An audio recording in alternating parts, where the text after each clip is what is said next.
Robert Whittaker versus Paulo Costa is not happening at UFC 284. You know, I was considering making a video today speculating on this fight maybe being in jeopardy and Paulo not wanting to do it because he's saying it's fake news. It's actually true. I just saw it on Twitter. I said we have to get on here and talk about it because this sucks for the UFC 284 card. This was a massive middleweight fight that it wasn't, I guess, official per se, but everybody thought it was happening. Tapology had it up. The UFC's announcing it. Paulo Costa doesn't want it. Is he ducking Robert Whittaker? Slightly, yes. Do I blame him for avoiding this matchup? Not really, because it's the last fight on that UFC contract. And does he really want to go out with a loss? Because I think Robert Whittaker was going to work Paulo Costa, who's tough as hell, but Robert Whittaker's a different level. So now Whittaker's in a weird spot. He's kind of in no man's land. You look at the other guys in the weight class. Recent main event winner, Jared Cannonier. We're not doing a rematch with Jared Cannonier and Robert Whittaker. I have no interest. That was a one-sided fight. Okay, who else can we talk about? Israel Adesanya. He's not going to fight Robert Whittaker in Australia without a belt on the line. Alex Pereira is the champion of the world. Whittaker's not just going to get jumped into a title fight. Alex Pereira is not going to just magically turn around and accept this matchup for UFC 284 and do that. So Robert Whittaker's in a spot where he really can't fight anyone in that absolute top tier. Sean Strickland coming off a loss. Highly doubt he's going to be jumping right back in there and taking on the likes of Robert Whittaker off two bad losses in a row. I guess the Cannonier one wasn't that bad, but that Pereira one was bad. So there's not a ton to gain for the side of Robert Whittaker. Okay, he beats Sean Strickland. You beat a guy who lost to a guy that you dominated and then a guy who got knocked out in a minute by the champion of the world. There's nothing to gain there. So you look through the rankings and it's like, damn, who can Robert Whittaker fight? He's not going to fight Derek Brunson again. He destroyed him when they fought. Even though it was years ago, there's no need to run that one back. Marvin Vettori, it was one-sided, all Robert Whittaker. They're not doing a rematch there. Vettori would probably be crazy enough to take it, but they're not doing that rematch. Paulo Costa was the most sensible fight because it was high stakes as far as title shot, but it was also the fact it was a new face for Robert Whittaker, and it was a guy that has a fan base, a guy that's marketable, a fight that sells, that gets the people excited. This was a huge matchup for me, and I was stoked to see it. So I'm actually very upset that it's not happening. I'm pissed that Paulo Costa said no to this. Is it optimal fight? You know what? I think it is. Paulo Costa should be thankful. He's getting a number one contender fight after he got destroyed by Israel Adesanya. He lost to Marvin Vettori. He's coming off one win, and he looked crappy against an old Luke Rockhold. Let's be honest. Paulo Costa didn't deserve that number one contender fight, but that's what this was. Because if he would have beaten Robert Whittaker, I could see them booking an Adesanya rematch if Izzy was champ, and I definitely think they'd be down for an all-Brazil middleweight championship fight with Costa and Pereira. He chooses to bail from the matchup. I think defeat was imminent here. He was going to lose to Robert Whittaker, but I want to talk about who is the guy that's going to jump in. I'm looking through the rankings, and I'm like, it's not going to be a Delidze. He's already scheduled Vettori, and he doesn't have the hype running with him. They're not going to give him the boogeyman, Andre Muniz, who's the most scary grappler in the division because there's no hype on him.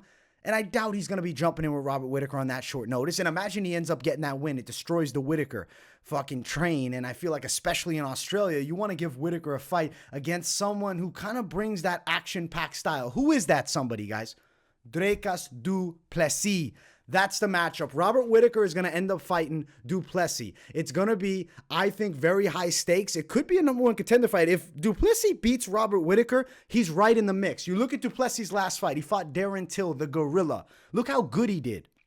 Of course, second round was, fairly rough. Darren Till had his moments, but first round, it looked like a minute in, du Plessis might be stopping him. He's strong as they come, and he's got ruthless ground and pound, especially against that cage. He swelled up Till's eye bad. He also doesn't quit. Even when he's tired, there's no breaking du Plessis. He's tough as they come. Robert Whittaker, also tough as they come. His wars with Yoel Romero, taking massive shots from Izzy. Obviously, the first fight he got knocked out, but that second matchup was damn close.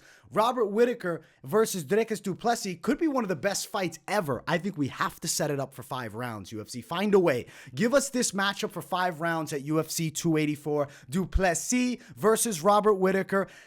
in a sense, it's the #1 contender fight. I know Adesanya is probably going to be in an immediate rematch with Alex Pereira, but I want to see 5 rounds of work between two guys right there. I know Du Plessis ranked 10, so he's not at the absolute top as far as rankings goes, but he's still in that top 10. He's coming off a huge win. He beat Darren Till more impressively than Robert Whittaker did. Whittaker went to war with Darren Till for 5 rounds. Du Plessis stopped him in 3. Choked him out, broke Darren Till. Was it a weathered Darren Till? Was it a Darren Till that's taken some losses and gone through some wars? Yeah, of course. But I still think Du Plessis' impressive performance has me wondering about this fight. I want to see Robert Whittaker Du Plessis. When I look at the fight, when I look at the stylistic matchup, I think it's extremely interesting. Robert Whittaker is the better technical fighter, but you can't tell me that you don't think Dricus Du Plessis at the very least has a bit of a chance here. His bullying pressure is incredible. His physical strength is off the charts. He's got A1 durability. This is a fucking fight. That's what I want to see. To me, that's a great matchup. I actually think it's better than the Paulo Costa fight. I'm more excited for Du Plessis versus Robert Whittaker. I know it's not confirmed yet, but if there's any gangster in the middleweight division who's going to say, yes, let's do it, and it actually makes sense for the UFC, I think Sean Strickland's also gangster and probably would say yes. But it's just not a sensible fight. I think you throw Du Plessis in there versus Robert Whittaker. You go South Africa versus Australia. In Australia, that's a huge matchup. Top guys in the weight class. Menacing styles right here. I think somebody is getting hurt in this fight. I definitely could see a stoppage on either side. I expect this to be maybe the fight of the night. I'm looking at the card right now. The main event is Makhachev Volk, co-main Yair Josh Emmett. They need Rob Whittaker and Dricus Du Plessis, and I need 5 rounds. Give me a 5-round treatment. I want that #1 contender fight to be a real test to find out how these guys will do in the championship rounds. We already know that Robert Whittaker can go long. He's gone 5 rounds a fair share of times against some of the scariest fighters, period. Du Plessis coming up, though. And if there's any guy that could maybe shock Whittaker, it would be a guy like Du Plessis. You can't break him. I want to see the fight. I'll give you my early prediction. I'm going to lean Robert Whittaker. I'm thinking it would be a later TKO. I expect a war between these two. A 5-round war that Whittaker edges out on the cards wouldn't blow my mind either. I expect odds to favor Robert Whittaker around 2-1. I love the fight, though. And it's a live matchup. I think that could be like the people's main event because I'm looking through this card. That fight is needed and the entertainment value would be crazy, but Rob Whittaker has to be on the card and Du Plessis the matchup. Paulo Costa was obviously the first choice because that's a great fight, but Du Plessis, second choice, give him that opportunity. He just beat Darren Till. He's, in my opinion, maybe the brightest prospect in the middleweight division. Definitely one of the breakout guys in 2022. I want to see him get a big chance. Du Plessis versus Darren Till. Let's look at Du Plessis' last one. He beat Darren Till. Yeah, I just said Du Plessis versus Darren Till. Du Plessis just beat Darren Till. I think Du Plessis now, Rob Whittaker. You look at it. He beat Darren Till, beat Brad Tavares, beat Trevin Giles, beat Marcus Perez. 4-0 in the UFC. Has come up really in 2022 with 2 impressive wins where he overcame some adversity as well. I think you give him the Rob Whittaker fight on short notice. We need a savage to step in. He's the guy. Do you guys agree?